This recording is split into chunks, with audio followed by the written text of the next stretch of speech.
Դերասան Բեն Ավետիսյանը ժամեր առաջ ցավալի լուր է հայտնել իր հետևորդներին։ Նա տեղեկացրել է, որ կյանքից հեռացել է իր սիրելի տատիկը։ Բեն Ավետիսյանն իր հրապարակման մեջ նշել է նաև, որ իր տատիկի հոգեհանգիստը տեղի կունենա հունիսի 8-ին։ «Տատի ջան, Աստված հոգիդ լույսերի մեջ պահի», գրել էր դերասանը, կիսվելով իր մեծ կորստի ցավով։ Starnews.am-ն իր ցավակցությունն է հայտնում Բեն Ավետիսյանին և հարազատներին։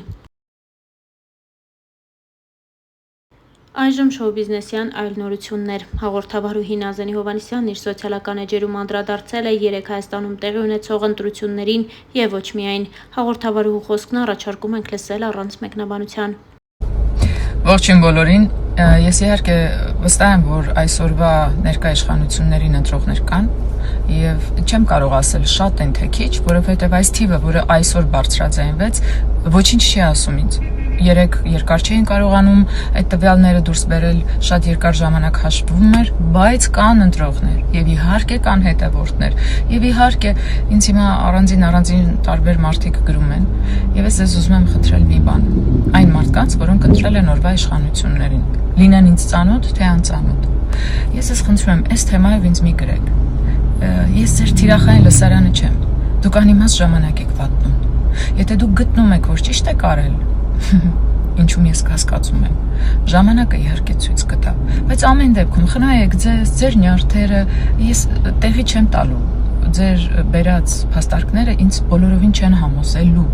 մի կորցրեք ժամանակ, մի գրեք առանձին կամ ընդհանրակ։ Եվ մտորումներ ընդդիմադիրի հայացքից հիմա եւ ընդդիմադիրների մասին։ Ես այս վերջին 8 տարիներին փորձել եմ իմ գործով, խոսքով աջակցել են բոլոր մարդկանց, որոնք իմ կարծիքով ուզում էին իմ երկիրն առողջացնել։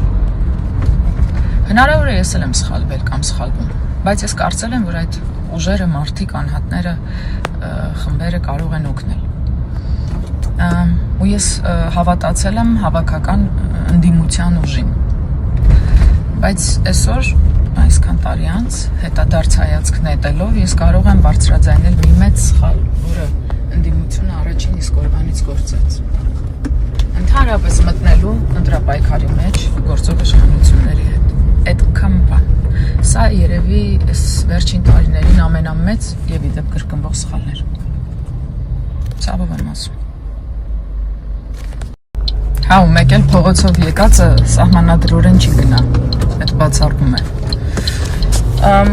Եվ ամփոփելով այսօրվա իմ փոքրիկ ստորիները։ Ամեն մարդ պատասխանատու է իր ընտրության համար, բայց ցավոք սրտի պետականություն ձևավորելու գործում որևէ մեկը պատասխանատու է բոլորի համար։ Եվ մենք, եթե գոյություն ունենանք, կրելու ենք ամբողջությամբ յուրաքանչյուրի ընտրության պատասխանը, եւ եթե վերանանք, ապա դա լինելու է էլի կոնկրետ ընտրությունների արդյունքը։ Այդքան բան։ Միայն ժամանակը կասի։ Բայց ոչ հուսահատվում ենք, ոչ նյարդայնանում ենք, ոչ էլ կարող ենք փոխվել։ Ես գիտեմ, որ մարդը չի փոխվում, ես էլ այդ թվում, այնպես որ շատ ստանդարտ վիճակ է։ Վարիան ֆիլտրով փողոցով քայլում էի, միջինից մի քիչ մեծ տարիքի տղամարդ խայտարակ ձև էր նայում, քայլում էր ու նայում էր ու եթե ես դիստանցիա չպահեի, հնարավոր է մոտենալ քսնսվելու ու ես կանգ առա, առաջ կտրուկ արեցի էլի, կանգ առա, ակնոցս հանեցի ու բարձր ձայնով ասացի, ոնց եք ձեզ թույլ տալիս նման բան, ոնց եք նայում, ուր եք գնում մարդու վրա եւ իհարկե վախից լռեց ու արագացրեց քայլերը։ Ասաց, գիտեք ինչն է, ես 90-ականներին մեծացած աղջիկ եմ Հայաստանում ապրելով, երբեք չեմ փոխել բնակության վայրս եւ բակային դասերակցությամբ, ինչպես որևէ նորմալ մարդ Հայաստանում, բոլորս անցել ենք բակով։ Եվ ես այսպիսի փողոցային մակարդակում այսպիսի բռնություն չեմ հիշում։ Ու երիտասարդ, ավակ, որևէ սերնդի, ասածը սա է, կանգնեք, նայեք այդ մարդկանց աչքերին, կանգնեք, նայեք այդ մարդկանց աչքերին ու հարց տվեք ձեր դուստրերին ու ձեր կանանց, դուք այդպես կնայեք, այդպես եք նրանց վերաբերվում, այդ է ձեր տղամարդկությունը։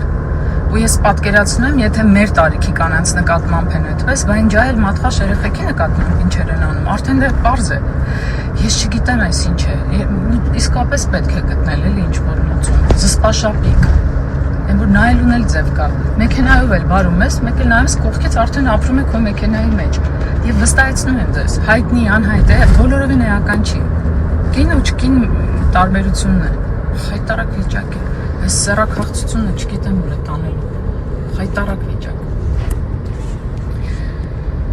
իսկապես խայտարակ վիճակ, ու այս գինու օրերին մի քանի աղջիկ էին խոսում իրար մեջ, լսեցի անցնելիս, ասում է երեք էդի նման դեպքեր են եղել, որ գալիս կսմսնում են, սարսափելի։ Ոնց եմ սիրում ես վարար անձրև։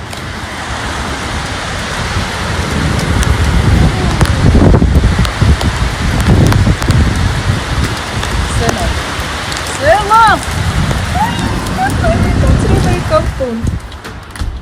Մա հյուրուն եմ անձրև։ Շատ սիրում, բայց շատ սառոթած եղանակ։ Ոչինչ, շատ էլ լավ է, փոշիներից կմաքրվենք։ Շատ իմ սրտով անձրև էր, հետքան բան։ Դեռահասներին ուզում եմ մի բան ասել նախորդ վիդեոներից հետ կապված։ Երբ որ ձեզ փողոցում անծանոթ տղամարդիկ, տղաներ, երիտասարդ կամ ահել-ջահել ձեզ անհանգստացնում են, սեռական ոտնձգություն են անում, վիրավորում են, ուղղակի նայում են ավելի քան նորմալ մարդը քաղաքակիրթ պետք է որ նայի, վլկտի խոսքեր են ասում եւ այլն, միշտ հիշեք, որ նմանների դեմ առաջին հերթին մեր աղջկական լաչարությունն է աշխատում։ Ես ընդհանրապես չեմ սիրում գոռալ, բայց երբ պահը գալիս է լավ եմ գոռում։ Ես ձեզ խնդրում եմ երբեք մի լռեք ու մի փախեք այդ տարածքից, այդ իրենք պետք է փախչեն։ Նրանք պետք է վախենան, որովհետև իրենք են անում այլանդակություն։ Ավելին, եթե պատանի եք դեռահաս եք, գտեք ինչ-որ մի կնոջ կամ նորմալ տղամարդու ու դիմեք նրան։ Երբեք մի թողեք այդ հենց այնպես։ Իսկապես մի թողեք։ Չպիտի անպատիժ մնան։ Ու ձեր ծնողներին էլ ասեք, այդ հանեք ձեր ծնողներին ասելը պարտադիր է, որովհետև նրանք կիմանան օրինակ ինչպիսի վտանգներ կան տարածքում, դպրոցում կամ բակում կամ որտեղից որ գալիս է վտանգը եւ կկարողանան ինչ-որ կերպ օգտակար լինել ու միջոցներ ձեռնարկել, ոչ թե արդեն post factum խնդիրը փորձել լուծել, հա, այլ կանխել։ Դա մեկ եւ երկրորդ դուք ձեզ պաշտպանելով պաշտպանում եք նաեւ ուրիշներին, ապագա նման կենթանիներից, ուրիշ բառով չեմ կարող ասել։ Այդ շատ կարևոր է։ Եվ միշտ հիշեք, որ բոլորովին կապ չունի ձեր հագուստը դիմացինի կենթանական վերաբերմունքի հետ։ Դուք կարող եք լինել ամբողջությամբ փակ հագուստով, մինչև այստեղ գլխին էլ գլխար։ Դա կապ չունի, թե դիմացին իրեն ինչպես է պահում։ Ես հիշում եմ դպրոցական տարիներին երկար ցուրտ տարիներ էին, վերարկուներով էինք երկար, մինչև ոտքի ծայր ծածկված։ Ցավոք սրտի կային նույն ձևի մանյակներ, իսկ ուղղակի հիմա շատ են։